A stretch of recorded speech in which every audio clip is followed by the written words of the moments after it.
Salam Mbahpedia, gudangnya informasi, sejarah, sains, dan teknologi.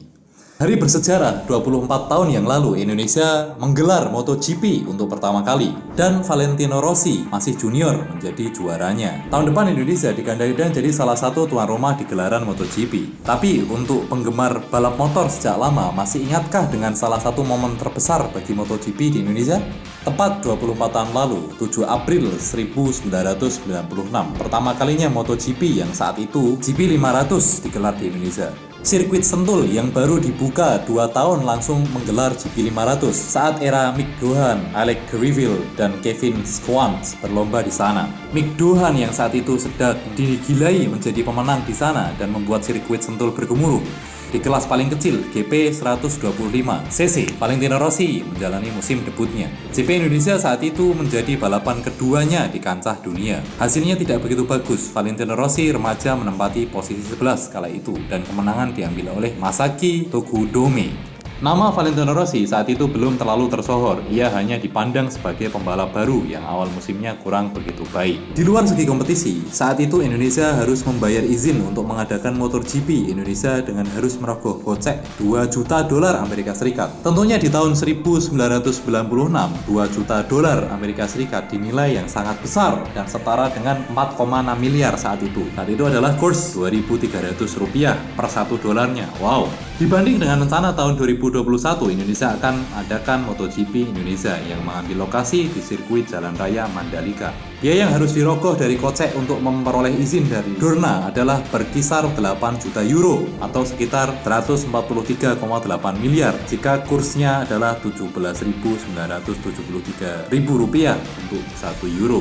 Kalau dikonversikan ke dolar Amerika Serikat, maka nantinya Indonesia harus menyiapkan 8,6 juta dolar. Jadi ada kenaikan harga izin untuk bikin balapan yang paling akbar di muka bumi ini dari 2 juta dolar Amerika Serikat pada tahun 1996 menjadi 8 juta dolar Amerika Serikat untuk tahun 2021. Semoga saja MotoGP Indonesia tetap bisa berlangsung di tahun 2021 mendatang.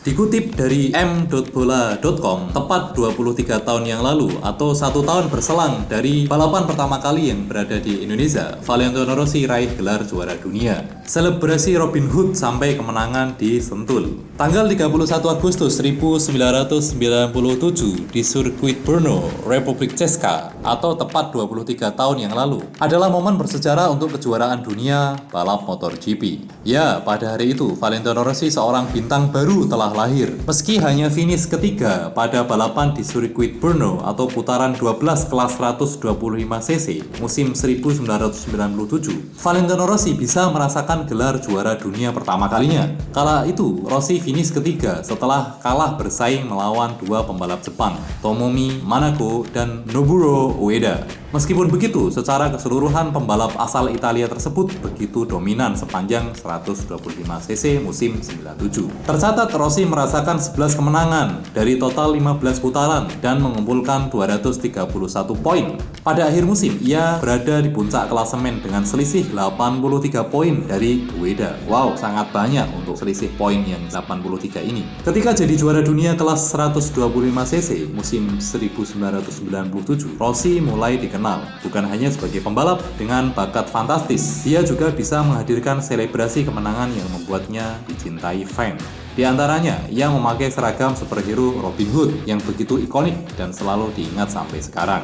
Nama Indonesia turut terangkat dengan keberhasilan Valentino Rossi jadi juara dunia kelas 125cc tahun 97. Kala itu, sirkuit Sentul, Bogor jadi salah satu trek yang jadi tempat balapan. Pada JP 1997, baru Rossi memperlihatkan dirinya memang punya bakat fantastis. Adapun kali ini lomba di sirkuit Sentul berstatus putaran ke-14 atau digelar setelah Rossi mengunci gelar juara di Brno. Meskipun sudah pasti menjadi yang terbaik di kelas 125cc tahun 97, Rossi tetap tampil serius. Start dari urutan keempat, ia mengakhiri lomba dengan catatan waktu 41 menit 14,511 detik untuk finish urutan pertama. Dia mengasapi pembalap asal Jepang Kazuto Sakata dengan gap 3,028 detik. Tidak hanya Rossi, pembalap top MotoGP yang sempat mentas di Sentul di tahun 97, kala itu di kelas 125cc ada nama-nama top seperti Nobuo Ueda, Gary McCoy, George Martinez, dan Lucio Cecchinello.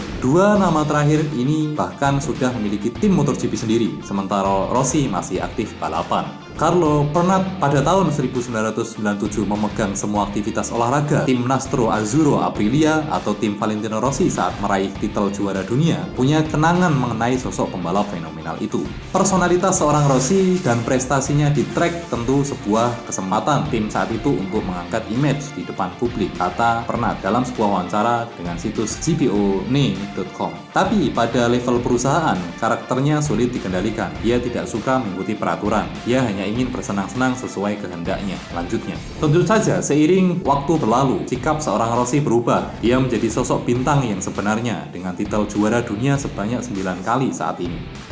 Nah, itu saja dari Mbah Pedia. Semoga bermanfaat. Salam Mbah Pedia, gudangnya informasi, sejarah, sains, dan teknologi.